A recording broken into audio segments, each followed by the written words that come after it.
Welcome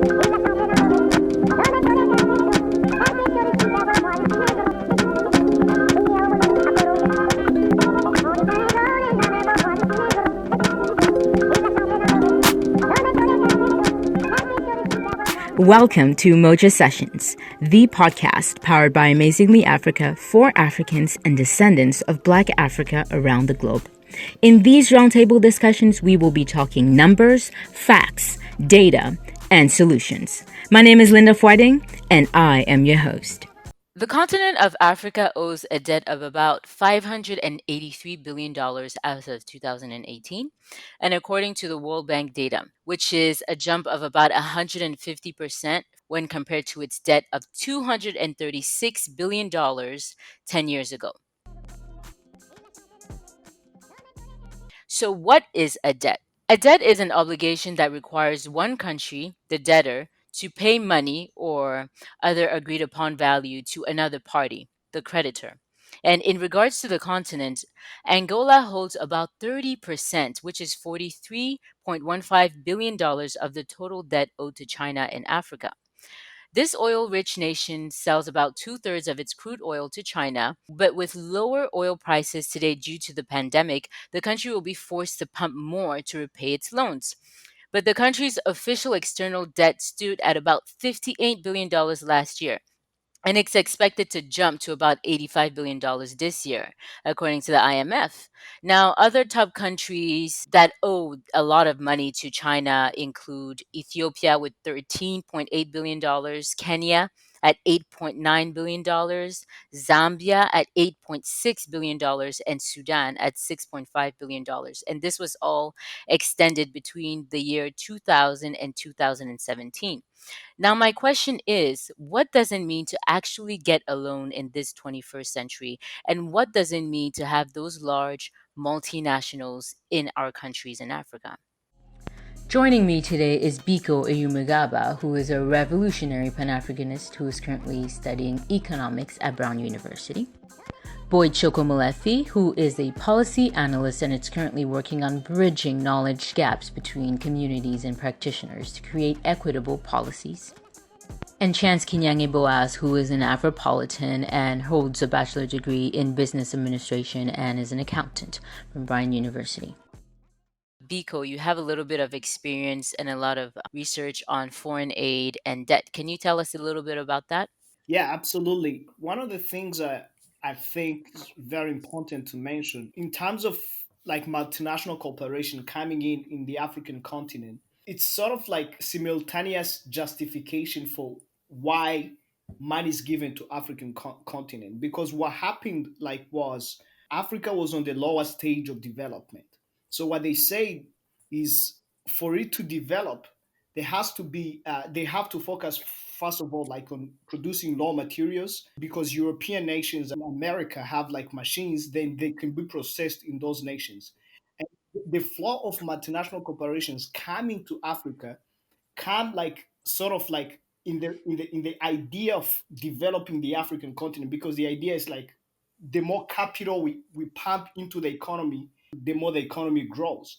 So like if there is a lot of like foreign direct investment that coming into the African continent, then that means it's going to upshoot the job opportunities and create a lot of production that might provide opportunities. It turns out, unfortunately, that's not how it works because if we look at the report that came out like very recently by chaired by Thabo Mbeki about what happened. It says that for the past 50 years, about 1 trillion came in terms of capital. That is direct foreign investment by multinational corporation. The same amount of money, or probably more, actually about 1.8 trillion went up. So what that means is like the type of relationship we have with this multinational corporation is not working. And the problem is there is a double taxation system that allows these multinational corporations to repatriate so much profit. But also there is another question of like elites, African elites. You were talking about Angola, who embezzle a huge amount of money. So it's been found that about 500 billion goes outside the African continent through the illicit financial flows. So partnership between multinational corporation and these African elites who are involved into government has created this type of phenomena by which it's almost very hard for the African continent to benefit from the foreign aid that comes inside the continent. Thanks a lot for that commentary, Biko. Bo, do you have anything to add to that? Yes, thank you guys for joining us on this podcast. One of the things that is important to highlight is that the conversation around investment is never regarding ownership, right? It never is about ownership and about retention. We talk about foreign direct investment, but we don't talk about kind of localized retention of skills, of profits within the context that is being invested in. And the large issue with a lot of these places in the African context is capital leaves, as Biko alludes to, that capital is leaving more than capital is being added. And so when you do not create capacity that owns production, what you eventually create is a system that perpetually suppresses potential in an area, and therefore the default becomes aid, because then aid is what's filling the budget gaps in terms of making sure the budget works, but you actually need a sustainable source of income that will fill that budgetary hole. And that's why you see this kind of doubling of the aid burden, right, on African context, because now people are trying to fill their budgets with aid money because they don't have infrastructure institutionally that prohibits the repatriation of capital legally, which is what happens. Most countries don't own natural resource rights. So natural resources are privatized, or the mining and extraction process is privatized. And so the only income countries get is through taxation. And that is a painful price for Africans to pay, who, again, originally look at land from a custodial perspective and not an ownership perspective. And so the concept of even owning rights individually when the resource is communal is very oxymoronic in how the beneficiation process ought to work on the African context. And I think that fundamentally what we're seeing is that the use of foreign aid to fund and deliver services and goods to people ultimately becomes a self-hurt cycle that doesn't allow for actual capacitation and resource accumulation within local context. I think it's interesting that you bring up these points because many now worry that this debt is becoming quite unsustainable for African countries. The average public debt increased from 2010 to 2018 by 40% to 59% of GDP, and that's according to the World Bank. Now, due to this pandemic, as of March 26th, African nations called for a 100 billion rescue package, which includes a 44 billion US dollars debt write-off from the group of the 20 largest economies, which includes China. And if we want to go into detail, Angola, Zambia, Sudan, and the Republic of Congo Brazzaville are among those seeking that relief. And they're arguing that they need to relocate funds to healthcare and equipping hospitals to fight the coronavirus, which has infected over 3.5 million people worldwide as of today. So now, what happens when you sign a bad deal for these debts? For example, in Zambia or in Sri Lanka. Chance, do you want to tell us a little bit about that, please? Yeah. Thanks again for having me, Chance Boys. Linda, thank you so much for this opportunity. I think that this is a very, very difficult time for the African continent when it comes to this new crisis of dealing with dates. And I think this is going to be a new trend that is going to continue, and it has a really negative impact in our motherland, the continent that we love. And I think that in country, so few points. I believe that I think it was 2008, 2007, the Chinese government did invite all African country head of states to a meeting in China, and Ji Chao said that the loan that the China government is providing to this African government has no string attached. Now, keep in mind that what does that mean, a loan that has no string attached? So for an African government is that they're able to borrow money with zero transparency, and this alleviate the level of social accountability. Like, you can't really, we the people of a country, for example, in Zambia, you just mentioned, is that the government was able to borrow a certain amount of money, so that they can build a stadium over there in Zambia.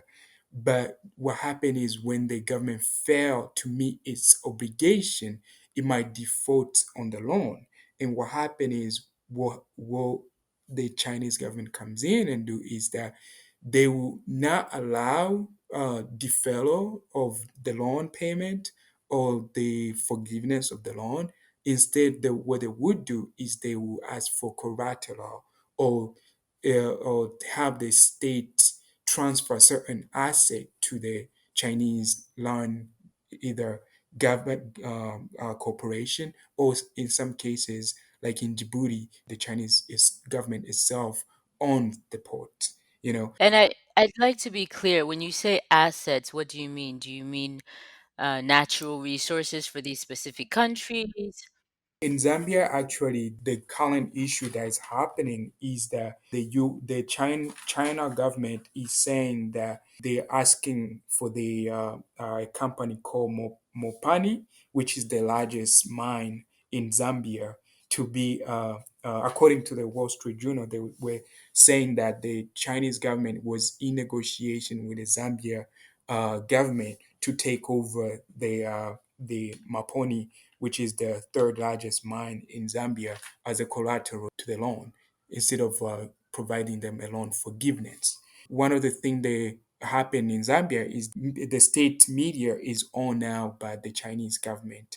So that's a state asset. The level of communication is now run by the Zambia government, but now it's in hands of the Chinese government. So this is why this is a very interesting question. We do need the Chinese government to provide us loan. We do need the IMF to provide a loan, but we want this loan to be transparent. But we do need to see the railroad being built from Ethiopia to Zambia. That's a very good achievement. But we want to make sure, this construction is done by African people. We want to make sure there's no child labor. We want to make sure there is no environmental violation. We want to be able to negotiate these deals so that it benefits us now, so that 10 years later, when this government that wasn't transparent in telling us what the term of the loan is, we're not in debt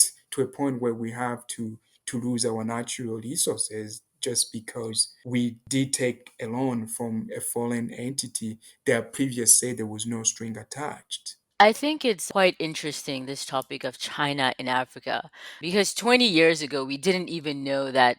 Who would have thought that China was interested in Africa? But today, we see that Beijing has poured billions of dollars into the continent over the past decade as part of its Belt and Road Initiative, like you mentioned, Chan. They built motorways, ports, dams, railways, and it was all part of their effort to expand its trading links, but also its influence around the globe. Do one of you have a commentary about that? Yeah. So one of the things we need to interrogate, like very seriously, is Chase brought up a very good point, which is we need this aid, and that is not because we can't survive without it. It's because we've been put into a situation where our survival categorically depends on borrowing that from these nations. If you know very well, you would know that most of our countries are pegged to the United States of America dollars, and like even West Africa, for instance, you have a situation where about 14 countries are pegged to the euro as a system of currency. And one of the reasons that's why this is the case, and we see this beginning in 1945 when the social order right now that we have, which is the Western order, that is crumbling right now as we speak. And we're seeing the rise of China is that there is that dynamic of change in terms of trust, in terms of who gets to be trusted by many different countries so that they renegotiate the deals. And China took the same kind of approach that the United States of America was doing, which is to pump a huge amount of credit within these economies. Now, I want to stress that this amount of money that we're being given actually is not existing money. If you look at how much money that exists within the global economy in relation to the production that's out there and properties, it's about 5 trillion. And now the entire global economy right now, plus the credit, is about 80 trillion. That means 75 trillion is not money that is backed by anything like gold. It's just credit. And credit is predicated on the idea that people trust in the future. Now, China is beginning to be trusted by many different countries and economies, and that's why they're doing this same strategy. But the problem becomes, at what point, how far are we going to survive in this kind of situation? Because I don't think it's working for the African continent. Like Chase pointed out brilliantly, is most of the properties are being taken out from the African continent. So China is owning most of the resources now that the Western countries owned prior to that, or probably like the two of them are like fighting from there. So that poses a very serious question of, like, if the United States of America moves out, which hasn't happened, China comes in, where are we going? So is it from one system of slavery to another system of slavery, or something has to be done, and has to be done in a hurry? That's a pretty good alliteration, a pretty good comparison, Pico. And Bo, do you want to respond to that really quickly? Yes, I'd want to respond to that. And I think that the question on China's investment in Africa, for me, is less about trust, but more about convenience. I think that the history of oppression, particularly, and the double dealing that is well documented on how the United States and other Western powers have played both sides of conflict, or played both sides of opposing interests on the African continent, for their beneficiation, has created a space where, when dealing with China, almost it's what you get is what you see. So they tell you the terms and conditions of that money. You know who they're dealing with. So it's transparent in the sense that the obligations you are committing to when dealing with China. But however, that's more pervasive because of that transparency between the two parties making the deal. When the deal isn't fulfilled, the people who pay for the deal are, your citizens back home, right? When you now have this land being taken away, or these resources being taken away, it's because it's an open agreement. The money, the instances where the IMF has written out loans to countries as far back as the 2000s, and the loans are only now being put forth almost 2 decades later, right? And with China, you get your credit today, you're activated tomorrow, almost. That sounds hyperbolic, but like in terms of like relative distance between getting approved and getting your financial support, it is within a short, reasonable period of time. And I think that, for whatever reasons African countries want to engage with in terms of whether it's corruption or whatever, they get access to that funding almost immediately. And more importantly, the terms of negotiation with Chinese government are slightly more flexible than they are with the IMF or the World Bank, or even other European lenders, right? As to where, when you're getting IMF money, you have to have a guarantor for that project who has liquid cash that is about 10 to 15% of that project value. And we know for a fact that very few African companies can afford such a commitment. And so that becomes inherently problematic when you're trying to localize resources within the context, right? Countries like Botswana have been able to negotiate some of their contracts to where about 30% of the financial inputs remain localized with local contractors, in order to find a way of creating some type of trickle down beneficiation for their population. It's not a perfect system, they can do better, but that there is a step in that direction of trying to aggressively negotiate for those loans. and make them more transparent. So I think that with the Chinese emerging, because they have such a robust economy that is also backed by their population, they are able to create a very convenient mechanism of accessing resources that the West cannot provide, or the West refuses to provide, and that's what's given them a leg up on the competition within this time period. I think you've brought up a really interesting dent in the contracts that most people really do not know. And that is when you apply for a debt, or in that whole process, the process includes you having a signer, i.e., a contractor. And most of the times in these other African countries, other than Botswana, which is a really great leader in this way, they usually use multinationals, they use big foreign corporations. And these corporations do not usually have the intention of giving back to the people of that country. They're there for their own interest, which is normal as a business. Now, the thing is, as we see the chessboard today, it may seem as if the West is financing Africa. But when you think about it, the fact is that Africa is financing the West. According to Al Jazeera, when the IMF and the World Bank implemented their official development assistance program, it served for the refinancing of the colonial debt in favor of those creditors, i.e., the IMF and the World Bank, instead of being invested in the social and economic investments of the countries in debt. And I think that's what you alluded to at the beginning, Biko. Do you want to finalize your point on that? Yeah, absolutely. So, one of the things, we have a situation right now where a lot of people in the African continent believe that this amount of money that comes in actually serve the interest of the people. And that is categorically, of course, wrong, because the only people who benefit from this are few elites who embezzle this amount of money. That should be very clear.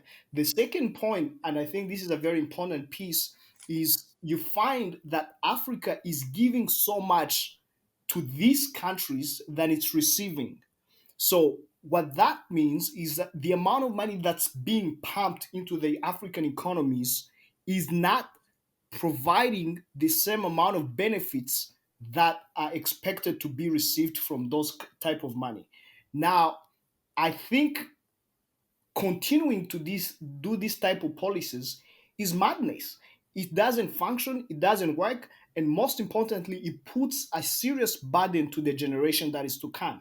Remember, people who are making these economic decisions don't have to deal with the consequences of paying all these kind of things. They are making it so like the government could survive for what, like 4 years, 10 years for most of them, like who like spend so much time on power. But whoever inherits that situation has a burden to pay that amount of money. So that's the situation we've been like really into since like independence. Like Sankara used to raise these type of questions in 1970s, and now it turns out by 2020 we're still talking about the same things. So I think, in my opinion, that this type of way and relating with these nations, either by China or any other Western country, is not healthy for the African continent, because you find that Africa is funding these nations instead of these nations funding Africa. And another thing that happens is that they take so much resources from the African continent in terms of mineral and natural resources. So like everything, like gold, diamond, even like if you think about silicon, that like whatever goes into the production of this digital equipment, most of it, they are coltan. You find in places like Congo, Rwanda, and other African countries. And even the nuclear energy, all these things that goes into the production of electricity, that like the US, for instance, depends on the nuclear energy to function. You find that these nuclear minerals that are being used were taken from Congo by Belgium and the United States. So you find a situation where like we are losing in a double way. We are funding these nations, that's one, but second, they are taking our resources. And this is a total bankruptcy of the economy, and I don't think it works.